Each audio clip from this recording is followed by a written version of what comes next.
Okay, so let's imagine something for a sec. Like you wake up, right? Yeah. And it's tomorrow morning. You're ready for your usual. Check the news, grab some coffee, maybe do some doom scrolling, the usual. Yeah. But then there's nothing, like at all. Oh, wow. No connection, no internet, total digital dead zone. Yeah. What would you do? I mean, it sounds kind of crazy, right? Like out of some dystopian novel or something, but it's real. We depend so much on these undersea cables for, well, everything online. It's actually a pretty big weak spot. Exactly. And that's what we're diving into today. Okay, cool. We've got breaking news, a bit of, I guess you could say, political intrigue, and even a little bit of history to kind of help us really see how fragile our digital world can be. Sounds fascinating. So where do we even begin? Well, I think we should probably look at a real world example, right? I mean, talk about fragile. There was this cable cut in Latvia, caused some major issues. It happened on January 26th. A submarine optical fiber cable, it belonged to Latvia's State Radio and Television Center, LVRTC for short. Right. Yeah. Damaged, and really damaged. They're having a real tough time getting things back online. Yeah, and the damage is so bad they had to call in, like, specialists. Right? Yeah, a foreign company, experts in undersea cable repair. This is not, like just splicing some wires. It's a huge deal. Right. It's delicate, complex work. Plus the environment, the sea. Exactly. The Latvian government is taking this really seriously. Like the prime minister had an emergency meeting. Even the Latvian Navy is out there investigating, monitoring the situation. That kind of response, it makes you think, right? It's got to be more than just an accident. Well, you got to think about the bigger picture, too. I mean, the Baltic Sea, it's tense right now, especially with what's happening with Russia and Ukraine. So a cable cut there, yeah, people are going to wonder. For sure. And motives. It's like someone's trying to silence them, cut off communication, especially in a place that's already, on edge. Yeah. It really shows how vulnerable we are. It is. It makes you think, like, the internet, it's all digital and stuff, but it relies on these physical things, too, and those are, they can be broken. And speaking of vulnerable, there's another place that comes to mind, the Irish Sea. Oh, right. Yeah. It's like a choke point, for all those transatlantic cables. Tons of data between Europe and North America flows right through there. And, it's a prime target for, anything, really. Absolutely. And remember what happened late last year. Remember the Yantar? Wow. That Russian spy ship lurking around those cables? Yeah, a standoff with the UK Royal Navy. Exactly. That was tense. It shows how seriously everyone's taking this. Cables are a big deal. Big deal, yeah. Especially for Ireland. It's put them in a tough spot. They're neutral militarily, but this, it's kind of forcing them to face reality. Yeah, like they could get pulled into something, even if they don't want to be involved. Yeah. There's a Senator Gerard Crockwell. He's been really vocal about this, saying, hey, wake up. This is a threat. He's got a point. These cables, they're not just some national thing, for one country. It's global, the whole internet. Messing with them, that messes with everyone. Economies, societies, everything. It is a wake-up call. What happens if, like, a major cable gets cut or, I don't know, sabotage? What if the internet's down for, like, days, weeks even? More and more people are asking that, especially now with, everything going on, hybrid warfare. It's not just a theory anymore. Right. So let's shift gears a bit here. Let's talk about, backup plans. What can we do if the internet goes down? Well, there are options, some a bit more developed than others. But yeah, each one's kind of like a lifeline, just in case. Like what? Give me an example. Well, there are these things called mesh networks. Mesh networks. What are those? They're decentralized. A network of devices, but they can all talk to each other directly. No need for a central server or, an internet connection. So it's like their own little internet, but just for that community. That's pretty cool. What's the advantage? They're resilient. If one device goes down, the network just reroutes, keeps things moving. So no single point of failure. Exactly, which is, it's pretty important if traditional infrastructure, goes down. Yeah. But they're not perfect. Range and bandwidth are limited, best for sharing important stuff, not so much for, streaming movies or whatever. Right. Not a full replacement, but good for emergencies, keeping things running. Exactly, especially in a disaster. So mesh networks are good for local, but what about something bigger, wider reach? What about satellite internet? Companies like Starlink, they're promising global coverage, right? Satellite internet, yeah, it does offer some redundancy. You're not reliant on those cables anymore, but well, there are some things to consider. Like what? Satellites, they're vulnerable too. Wait, so instead of worrying about cables, now we got to worry about attacks in space. Yeah, Russia and China, they've shown they can take out satellites. And if they hit the right one, it could disrupt a whole network, not just a single cable. So what, we're trading one problem for another? It's a concern, yeah. The U.S. military is pretty worried about this too, especially because they depend so much on GPS right. and other satellite systems. There's this whole thing called navigation warfare. It's scary. Navigation warfare, what's that? Disrupting satellite navigation, like GPS. Imagine ships getting lost, aircraft being sent to the wrong place, even, emergency services. Oh, wow. It's a big deal. It's embedded in so much of what we do every day. Any disruption, well, it's a problem. So satellite internet, while promising, is not a perfect solution. It has its own issues. Yeah, no easy answers. Right. Especially with all the tension globally right now, it's a whole new battlefield. It's a lot to think about. Yeah, no silver bullet, that's for sure. Well, it's a conversation worth having. And I'm glad we're, digging into it. We'll keep exploring all of this. In the next part of our deep dive, we'll be looking at some past examples, things we can learn from. Stay tuned.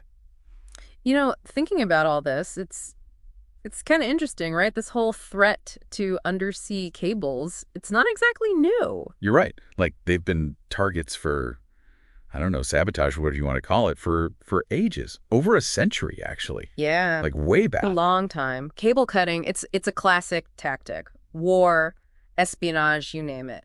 As old as the technology itself. So what can we learn from all that? Like, from those old examples? Is there anything that applies to what we're facing now? Absolutely. Okay, like, well, one thing, and it's a big one, cutting those cables, even back then with no fancy tech, it caused chaos. Yeah. World War I, countries were immediately cutting each other's lines. So even back then, they knew how important those connections were. Oh, yeah. And it didn't stop there. World War II, both sides, Allies, Axis, they were all at it, cutting cables left and right. They knew disrupting communication, well, that could give them an advantage. It's crazy to think about how it's evolved, Yeah. right? Like, from literally cutting cables to, I don't know, cyber attacks, underwater drones, who knows what else. It has. But the goal, it's the same. Disrupt communication, cause problems, gain an advantage. It makes you realize, even now, with all our technology, we're still vulnerable, like physically vulnerable. We are, and we need to think about protecting those cables.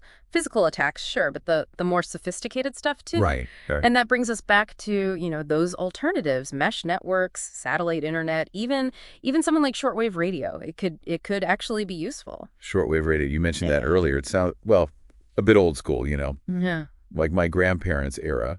How is that relevant now? Yeah. In the digital age? It might seem like a relic, but shortwave's got some unique tricks up its sleeve. Okay, you got me curious. First off, the range.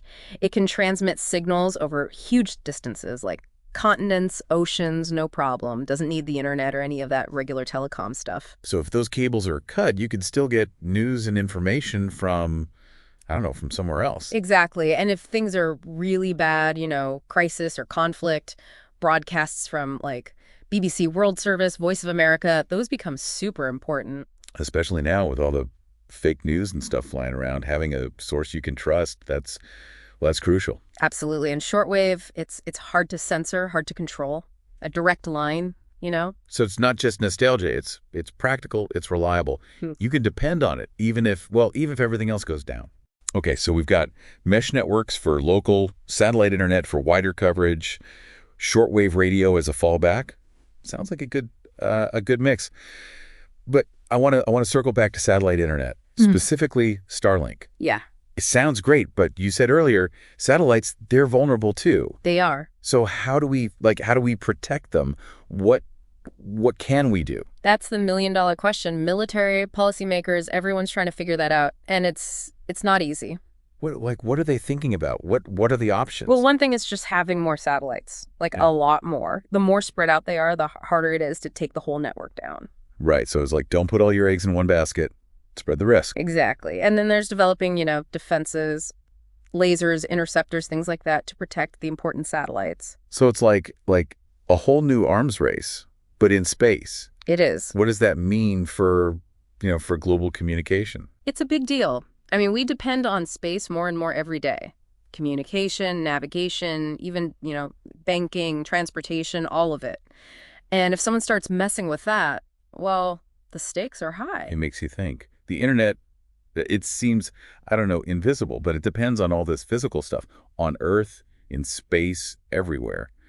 And protecting it, well, it's getting harder, especially now with, things being so tense globally. Yeah, it's a blurry line these days. Peace and conflict, it's all connected. It is. So we can't just assume everything's going to be fine. We got to have backup plans, alternatives, be ready for anything. Absolutely. And that brings us to, well, to us, to people. How would we adapt to a world without the internet? Whoa, that's a big one. It is. It makes you think, like, how much do we really depend on this stuff? Imagine no Google, no instant connection with, anyone, anywhere. It'd be like going back in time or something. Right. But instead of horses and carriages, we'd be using like ham radios and carrier pigeons. Right. Maybe not that extreme. But it does show how important it is to learn some old school skills. Map reading, first aid, even, survival stuff. Yeah, like being self-reliant. We've kind of forgotten how to do that. We have. And it's not just about, practical skills. It's about community, too. If the internet goes down, who do you rely on? Your neighbors, local networks, people you know. So it's finding a balance, right? Yeah. Digital life, real-world connections. Technology's great, but it can't replace, real people. You got it. And I think that's a really important takeaway here. This threat, yeah, it's real, but it's also a chance to think about how we use technology and to strengthen those real-world connections. I like that. So as we move into the final part of our deep dive, let's keep that in mind. It's not just about surviving like a digital blackout. It's about thriving, being more aware, prepared, connected to the people around us. So we've spent a lot of time now talking about these internet disruptions, those undersea cables, how vulnerable they are, the sabotage, the interference, all of that. Yeah, we've covered a lot of ground, history, the tactics, how it's evolved, and, well, the stakes just keep getting higher, right? And it can be kind of scary, to be honest. But we've also talked about, those alternatives, those ways to build resilience, to be prepared. Right, those glimmers of hope. Exactly. Mesh networks, shortwave radio, even satellite internet. It's not all doom and gloom.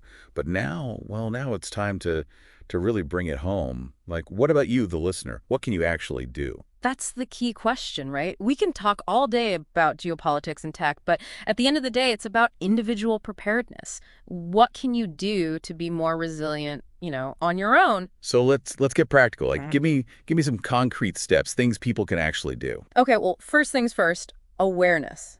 Take a minute, really think about how much you use the internet for everything. Work, communication, fun, even basic stuff like banking. It's easy to just, assume it'll always be there Yeah. until it's not. Exactly. So make a list.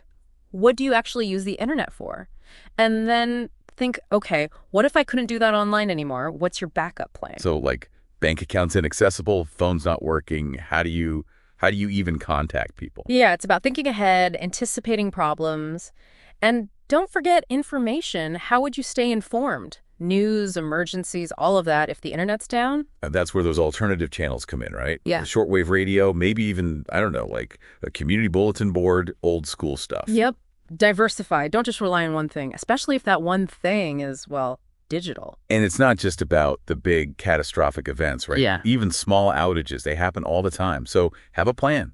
Charge your devices. Keep important stuff offline, basic preparedness. Be ready for anything. And beyond the practical stuff, it's also, it's a mindset, right? Adaptability, resilience. Remember those offline skills. Map reading, first aid, just being able to solve problems. Those are important. We got to rediscover those, Yeah. We're more capable than we think sometimes. We are. And don't forget about people. Connection, community, that becomes even more important when the digital world goes away. Check on your neighbors, build those local networks, be there for each other. That's true. We're stronger together. Online, offline, it doesn't matter. Yeah. So as we wrap up, I think that's a good note to end on. The future, it's unpredictable, but if we understand the risks, if we prepare, if we stay adaptable, connected, we can handle anything. Thanks for joining us.